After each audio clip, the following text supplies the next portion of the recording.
Alors, on se retrouve pour l'étude du texte 42 du livre 9. Le texte traite de la troisième règle du comportement. Après la règle qui concernait les représentations et la pensée, après la règle qui concernait le désir, on trouve la troisième règle qui concerne cette fois l'action et les rapports qu'on doit entretenir avec les autres hommes. Comme d'habitude, je lis le texte et ensuite je commenterai. Lorsque tu es offensé par l'impudence d'un homme, demande-toi aussitôt, se peut-il donc qu'il n'y ait pas d'impudent dans le monde? Cela ne se peut pas. Ne réclame donc pas l'impossible, puisque cet homme est l'un de ces impudents qui nécessairement se trouvent dans le monde. Sois prêt à te poser la même question devant un scélérat, un fourbe ou tout autre coupable. En te rappelant en effet qu'il est impossible qu'il n'existe pas des gens de cette sorte, tu deviendras plus indulgent pour chacun d'eux. Il est utile encore de songer aussitôt à la vertu que la nature a donnée à l'homme pour remédier aux vices que tu découvres. Comme antidote, en effet, contre l'ingratitude, elle a donné la bonté, et contre un autre défaut, une autre perfection. Et somme toute, il était toujours loisible de ramener celui qui s'égare, car tout homme qui commet une faute s'écarte du but et s'égare. Et puis, en quoi t'a-t-il lésé? Car tu ne trouveras pas un seul de ces hommes contre lesquels tu t'exacerbes qui ait pu te causer un dommage tel que ton âme en eût été rendue pire. Et pour toi, le mal et le dommage n'ont leur absolue consistance que là. Est-ce donc un malheur ou une étrangeté qu'un ignorant fasse acte d'ignorant? Examine si tu ne dois pas plutôt t'accuser toi-même de n'avoir point prévu que cet homme commettrait cette faute. T'as raison, en effet, te fournissait des motifs de penser qu'il était vraisemblable que cet homme commettrait cette faute. Et cependant, pour l'avoir oublié, tu t'étonnes de ce qu'il l'ait commise. C'est surtout lorsque tu reproches à un homme sa déloyauté ou son ingratitude qu'il faut faire ce retour sur toi-même. Car c'est ta faute, évidemment, si tu as présumé qu'un homme de ce caractère garderait sa foi, ou si, en lui rendant service, tu ne l'as point obligé sans réserve, ni de façon à retirer aussitôt de ton action même tout son fruit. Qu'exiges-tu de plus, si tu as fait du bien à quelqu'un? Ne te suffit-il pas d'avoir agi selon ta nature? Mais cherches-tu encore à en être payé? C'est comme si l'œil exigeait une récompense pour voir et les pieds pour marcher. De la même façon, en effet, que ces membres ont été faits pour une fonction déterminée et qu'en agissant selon leur propre constitution, ils remplissent le rôle qui leur est particulier, de même l'homme, né pour la bienfaisance, lorsqu'il accomplit quelque action bienfaisante, ou simplement s'il aide son prochain en des choses ordinaires, agit conformément à sa constitution et atteint sa fin propre. Alors, comme vous le constatez, le texte est assez long, mais il est aussi assez répétitif. Donc, il est possible de ne pas faire traîner l'explication outre mesure. Je commence. Vous voyez que Marc Aurèle part d'une situation qu'on a évoquée dans la vidéo précédente, à savoir la situation de l'insulte, hein. Il parle d'un impudent. Un impudent, c'est quelqu'un qui manque de pudeur. Donc c'est très probablement quelqu'un qui a eu un comportement déplacé en société, par exemple qui nous a insultés, ou même quelqu'un qui aurait pu tenir un comportement qui ne nous était pas adressé personnellement, mais un comportement offensant, un comportement blessant. Par exemple, quelqu'un qui se met violemment en colère alors que d'autres gens sont présents, quelqu'un qui, pourquoi pas, se rend ivre après avoir bu trop d'alcool et commet des actes déplacés. Bon, une situation de ce genre-là. Et le problème, c'est que les actes, justement, commis par d'autres hommes peuvent nous affecter. Alors, est-ce que, justement, on n'a pas, est-ce qu'on trouve pas là, dans la société des autres, ce risque qui peut nous affecter, cette forme de captivité, cette source de malheur possible qui nous rendrait esclaves? Marc Aurèle pense que non. Il pense qu'on peut ne jamais être atteint par les actes des autres. Il nous explique pourquoi. Vous voyez, lorsque tu es offensé par l'impudence, demande-toi aussitôt, est-il donc possible qu'il n'y ait pas d'impudent dans le monde? Cela ne se peut pas. Vous voyez déjà que dans les rapports que nous entretenons aux autres, Marc Aurèle réintroduit ce thème de d'un univers qui est composé de parties différentes, mais interdépendantes. Souvenez-vous de l'idée de l'univers comme une grande cité. La cité, c'est l'endroit où tous les hommes dépendent les uns des autres. Et bien là, c'est encore la même chose, hein. Est-il possible que tous les hommes soient sages? Est-il possible que finalement l'univers entier ne soit peuplé que de gens parfaits, parfaitement vertueux, parfaitement moraux? Eh ben non, c'est pas possible. D'où la ligne 4, hein. Ne réclame donc pas l'impossible, puisque cet homme est l'un de ces impudents qui nécessairement se trouvent dans le monde.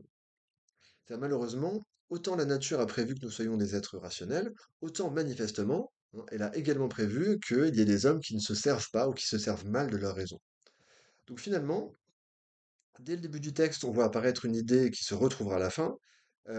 S'emporter soi-même contre des hommes qui se comportent mal, c'est commettre soi-même une faute.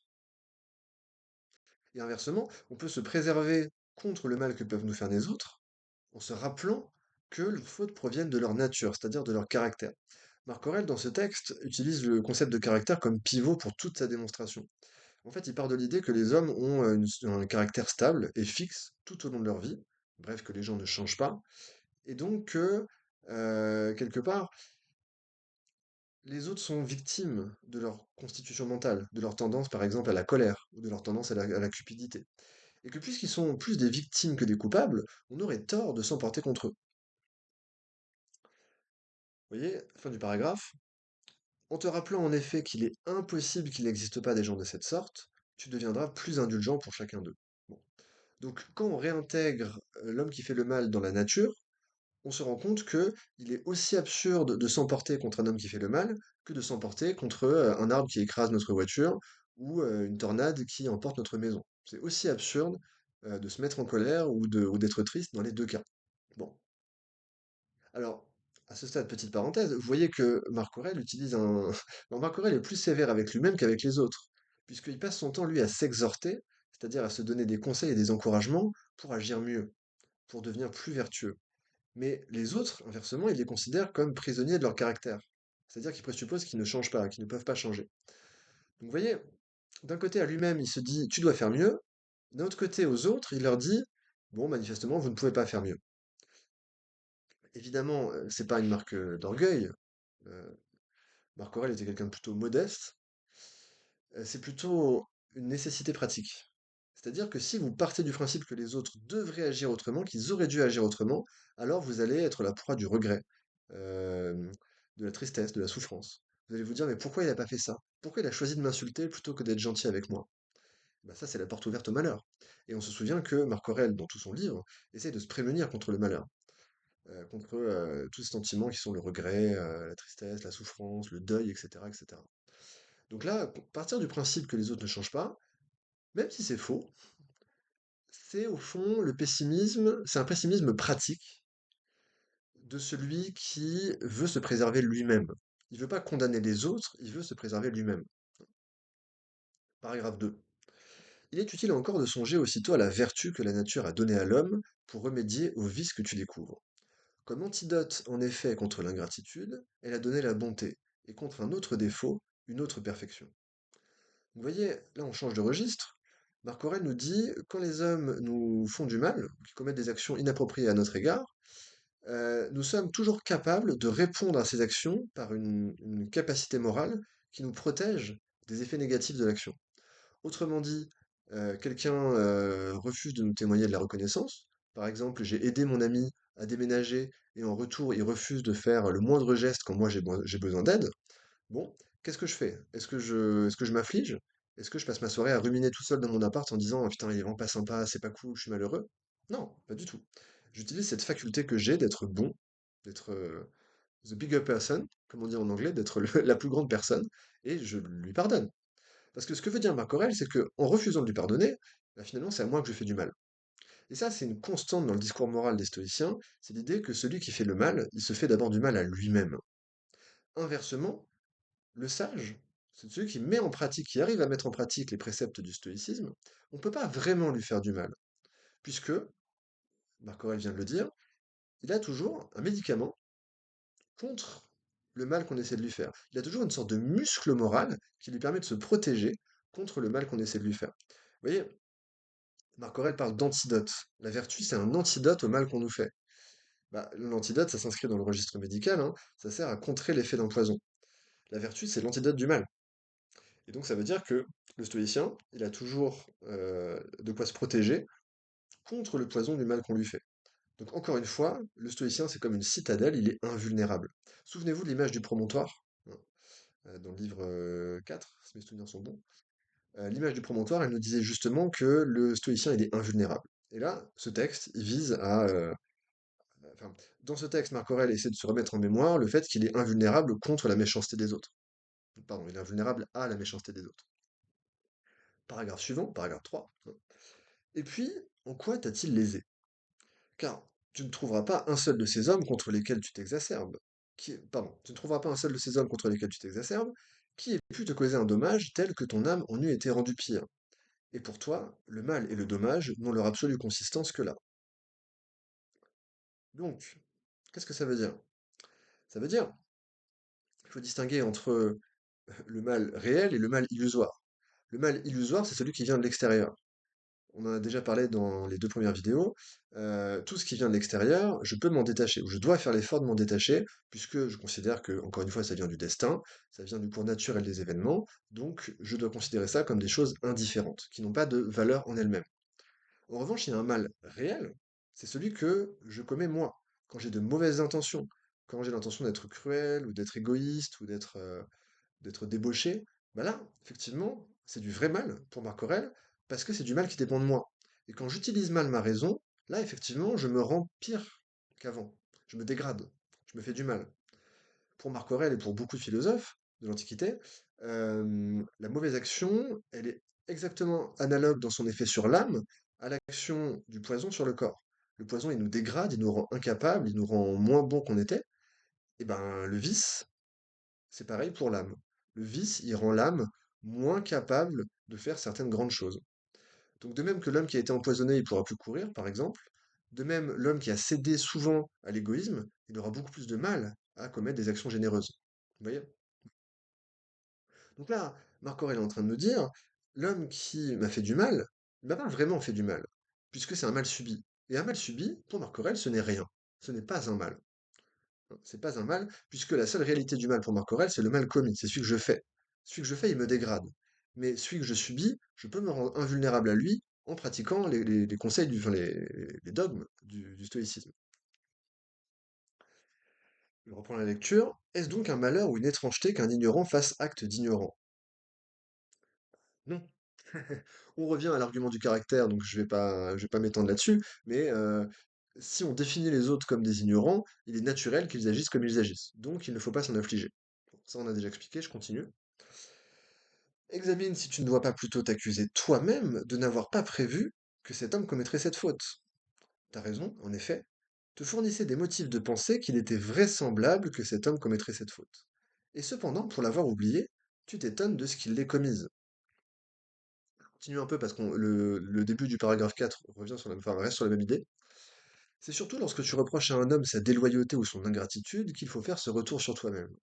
Car c'est ta faute, évidemment, si tu as présumé qu'un homme de ce caractère garderait sa foi. Ou si, en lui rendant service, tu ne l'as pas obligé sans réserve, ni de façon à retirer aussitôt de ton action même tout son fruit.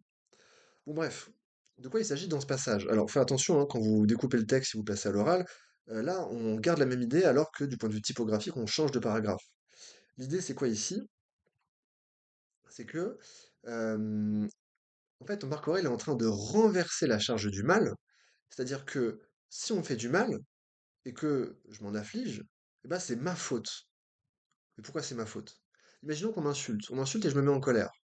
Marc Aurèle me dit, là tu as subi un mal et tu as subi un mal par ta propre faute. C'est pas autrui qui t'a fait du mal, c'est toi. Pourquoi? Il nous dit, vous êtes des êtres rationnels.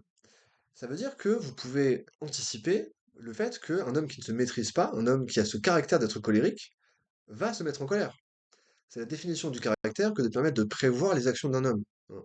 Cette notion de caractère, justement, elle sert à dire, voilà, de façon relativement prévisible, cet homme va commettre certains types d'actes. Bon. Eh bien, justement, si tu es rationnel, si tu connais le caractère de cet homme et que tu t'affliges de sa colère, alors t'es un crétin. T'es un crétin. Et finalement, la tristesse que tu éprouves, elle n'est due qu'à ton manque de réflexion et qu'à ton manque d'anticipation. Hein. Donc vous voyez, il y a un renversement de la charge du mal de l'auteur de l'acte au récepteur de l'acte. Il nous dit le récepteur de l'acte, s'il reçoit le mal comme quelque chose qui peut vraiment le blesser, alors c'est quelque part qu'il a mérité d'être blessé. Parce qu'il n'a pas, il a pas eu cette sagesse d'appliquer les préceptes stoïciens et de se dire, cet homme a ce caractère d'être colérique, et donc nécessairement, il va produire des actes colériques.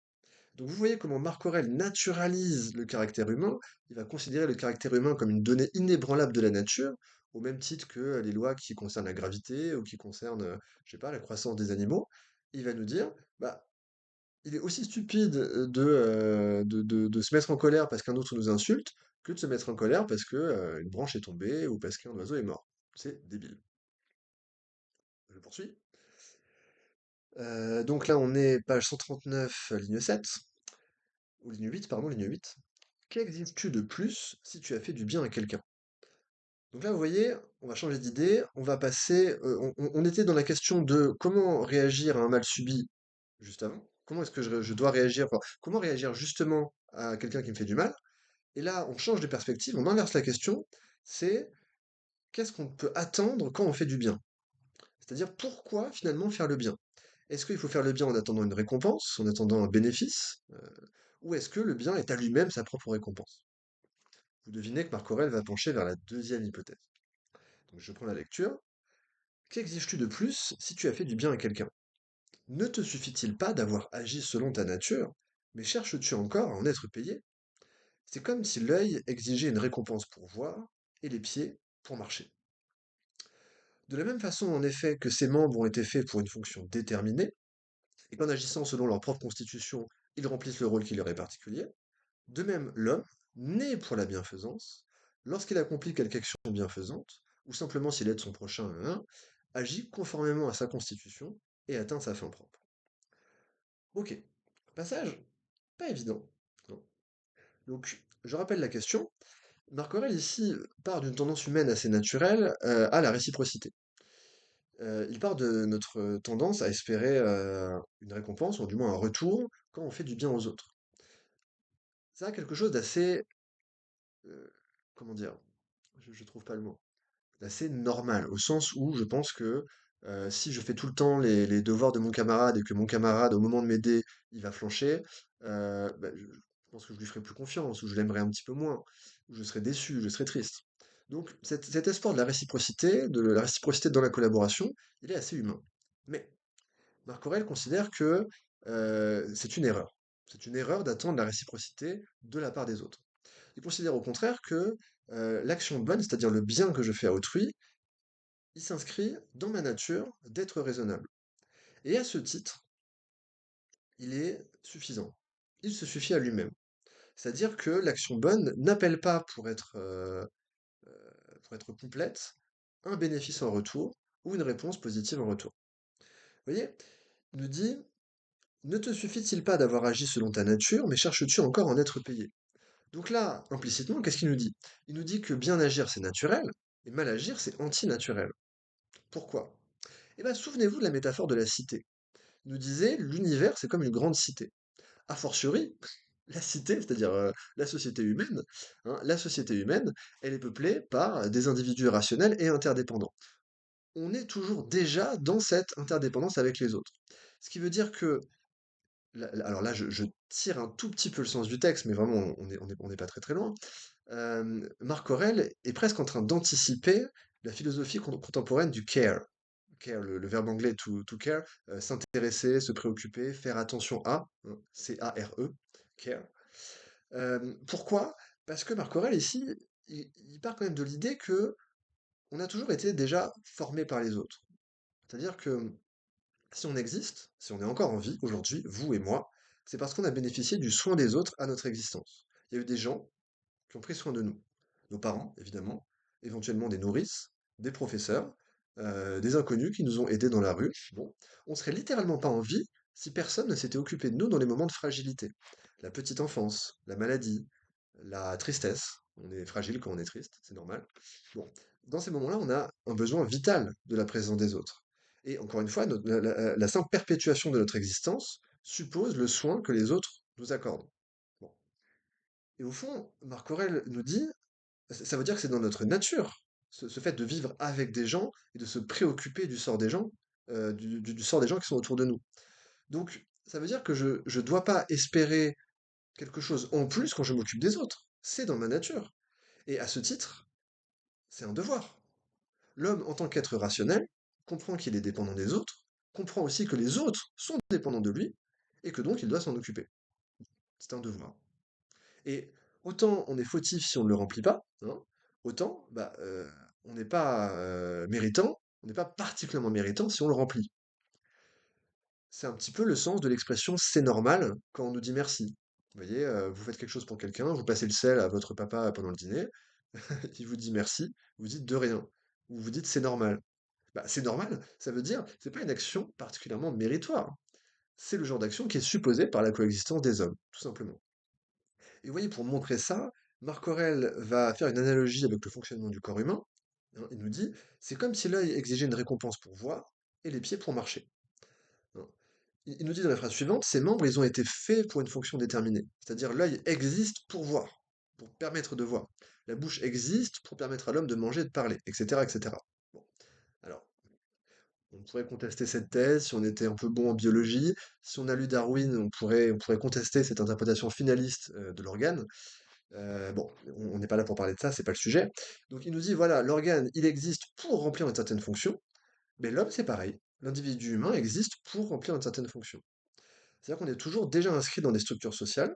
Euh, vous, vous êtes probablement le fils ou la fille de quelqu'un, vous êtes le frère ou la sœur de quelqu'un, vous êtes le neveu ou la nièce de quelqu'un, vous êtes le citoyen ou la citoyenne d'un pays, vous êtes le joueur d'un certain club sportif, etc., etc. Vous êtes inscrit dans un certain nombre de structures sociales en réseau, et donc, dans chacune de ces structures, vous jouez un rôle. Et donc, vous avez des devoirs liés à cette position dans un groupe. Marc Aurèle veut dire que nous sommes naturellement inscrits dans ces groupes et donc nous recevons naturellement l'obligation de remplir les fonctions qui sont associées à ces positions. Hein. Les stoïciens, ils sont assez conservateurs. Ils pensent que on choisit pas la société dans laquelle on vit, on choisit pas la famille dans laquelle on est, on choisit pas un certain nombre de choses, et en particulier, on choisit pas les devoirs qui sont associés à cette position. Il faut remplir ces devoirs parce que c'est le sort que le destin nous a attribué. Et il serait fou, il serait bête de se rebeller contre ce destin. Ça donne effectivement une position assez conservatrice hein, en matière de philosophie politique. On pourrait argumenter avec les stoïciens, on pourrait leur opposer tout plein de choses. Hein. L'idée que, bah, en fait, si on ne croit pas au destin, les rôles sociaux, ils sont pas naturels, ils peuvent être modifiés, donc le militantisme politique a du sens. Voilà, on pourrait répondre plein de choses comme ça, mais on n'est pas là pour ferrailler avec Marc Aurèle, hein, on est là simplement pour comprendre ce qu'il dit. Donc, cette analogie avec l'organisme, elle nous montre que l'homme individuel, il est comme le membre dans le corps. Il doit remplir un certain office, une certaine fonction, et donc, de bas en haut, du bas de l'échelle sociale au sommet de l'échelle sociale, chacun a une série de devoirs qui sont appropriés à sa fonction. Le paysan a le devoir de fournir de la nourriture aux autres citoyens, l'empereur a le devoir de diriger l'empire et de proposer des décisions politiques qui permettent le bien commun. De même, dans le corps humain, les pieds ont pour fonction d'assurer la marche, et la tête a pour fonction de prendre des décisions, de parler, de voir devant soi, etc., etc. Donc, vous voyez, cette analogie, elle nous explique que le fait de faire le bien, dans le cadre de nos relations avec autrui, ça équivaut à faire son devoir, remplir les différents devoirs qui sont liés à notre fonction. Et nous serions des fous que d'espérer un bénéfice particulier, une récompense particulière, en accomplissant ces offices-là. Bon, voilà. Je vais m'arrêter là parce que cette vidéo est déjà assez longue. Donc, si on fait un petit peu le bilan, ce texte traitait de la troisième règle du comportement, donc la règle qui concerne l'action. Et dans ce texte, Marc Aurèle défend l'idée selon laquelle euh, nous ne devons pas, je vais recommencer. Nous devons nous fortifier et nous prémunir contre les actions des autres à notre égard, et nous ne devons jamais considérer que les autres ont le pouvoir de nous faire du mal. Si on a l'impression qu'ils le peuvent, c'est parce que nous-mêmes, nous nous affligeons de leurs actions. Mais pour le stoïcien, il est toujours possible de s'exercer, de travailler sur soi, et de comprendre que la nature des hommes étant ce qu'elle est, inchangeable, fixe, hein, on ne devrait pas, finalement, euh, éprouver de la tristesse ou de la colère quand autrui semble nous causer un dommage. Bon, réciproquement, quand on passe de la question du mal subi à la question du bien commis, qu'est-ce que je dois faire dans la communauté? Marc Aurèle nous dit qu'on a le devoir de remplir les obligations liées à notre position dans un certain nombre de structures sociales différenciées, et que l'accomplissement de ces devoirs est un bien en soi. Hein. C'est un bien en soi, et ça ne suppose pas de récompense particulière. Voilà.